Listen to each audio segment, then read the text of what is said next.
Oui Vincent, je suis dans le parc ornithologique du Marcanterre, en baie de Somme. Marcanterre, ça veut dire la mer qui rentre dans la terre. C'est vrai que nous sommes juste sur le littoral picard, le littoral qui fait 70 km de long, avec seulement 11% d'urbanisation. Donc vous imaginez bien qu'il y a des milieux naturels extrêmement variés. Je vais tout de suite aller retrouver Philippe, qui est responsable pédagogique ici même au sein du parc ornithologique du Marcanterre. Philippe, qu'est-ce que vous étiez en train d'observer là avec votre longue vue? Mais justement, j'étais en train d'observer les oiseaux à marée haute. La mer est en train de monter et beaucoup de petits échassiers, de limicoles, des barges, des chevaliers, des courlis rentraient à l'intérieur du parc sur ces prairies inondées qu'on a inondées volontairement pour favoriser le stationnement des échassiers en migration. Je vais jeter un tout petit coup d'œil quand même pour regarder moi aussi la diversité des oiseaux. Ah oui, oui, il y a une belle population quand même là. Comment on explique d'ailleurs, Philippe, que les oiseaux décident de venir ici?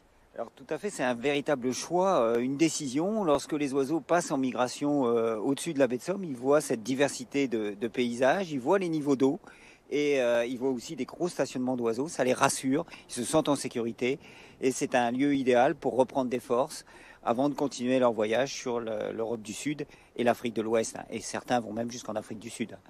Moi, je serais un oiseau quand je vois un endroit, un lieu, un Éden aussi magnifique avec tout ce qu'il faut pour se reposer et se nourrir.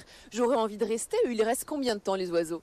Alors c'est très variable parce qu'ils ont aussi un long voyage à faire. Donc certains vont rester quelques heures, d'autres quelques jours, d'autres quelques semaines. Et puis d'autres espèces vont passer tout l'hiver chez nous. Des espèces d'Europe du Nord, comme beaucoup de canards, comme les huîtriers épis, les bécassos variables, qui vont s'arrêter de octobre jusqu'à mars avant de retourner nicher vers l'Europe du Nord. On est vraiment sur une plaque tournante, sur un grand livre avec, on tourne les pages et chaque jour c'est différent. Très poétique, hein, Philippe, tout ça. En tout cas, c'est toujours poétique quand on observe les oiseaux et un milieu naturel, regardez, aussi majestueux. Oui, Vincent, et je suis plus précisément devant l'observatoire numéro 6. Mais venez avec moi, on y entre. Hop, voilà. Alors, le principe des observatoires, c'est de voir sans être vu. Il y a 14 observatoires qui ponctuent le parcours des visiteurs, ici au sein du parc ornithologique du Marcanterre. Et je rejoins Philippe, notre guide nature. Philippe, vous êtes bien installé ici, c'est un super poste d'observation. Tout à fait, très confortable et puis avec une superbe lumière sur la lagune d'eau saumâtre du parc et des grosses concentrations d'oiseaux sur les îlots. Alors, beaucoup d'oiseaux, mais vous vouliez me parler d'une espèce en particulier ici. Oui, il y a une espèce un peu symbolique de la baie de Somme et du parc du Marcanterre, c'est la spatule blanche, ce grand échassier blanc avec un bec caractéristique en forme de cuillère, en forme de spatule.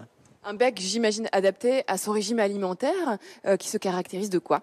Alors, c'est un oiseau qui se nourrit en balayant. Il met le bec dans l'eau, dans une faible profondeur d'eau, il l'entrouve et il balaye de gauche à droite pour attraper des petites crevettes, des petits poissons qu'il avale en entier.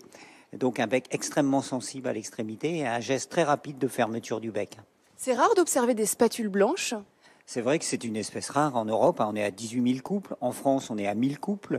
Et le Marcanterre a une particularité, c'est que c'est la seule colonie française qui est visible du public en période de nidification. Elle niche en haut des pins. C'est exceptionnel en Europe de nicher en haut des pins pour des spatules. Et les visiteurs, comme les enfants, peuvent voir à la longue vue les couples de spatules avec les gros poussins. Pour moi, c'était un peu un rêve d'enfant.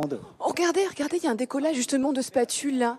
Le vol de spatules qui part destination, ils se mettent bien en formation, destination le banc d'Arguin en Mauritanie ou le Djoudj au Sénégal.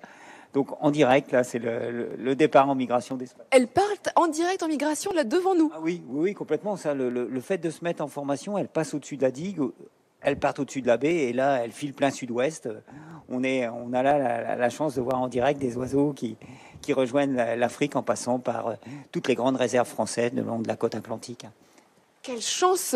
Magnifique spectacle auquel nous venons d'assister ici pour Midi en France.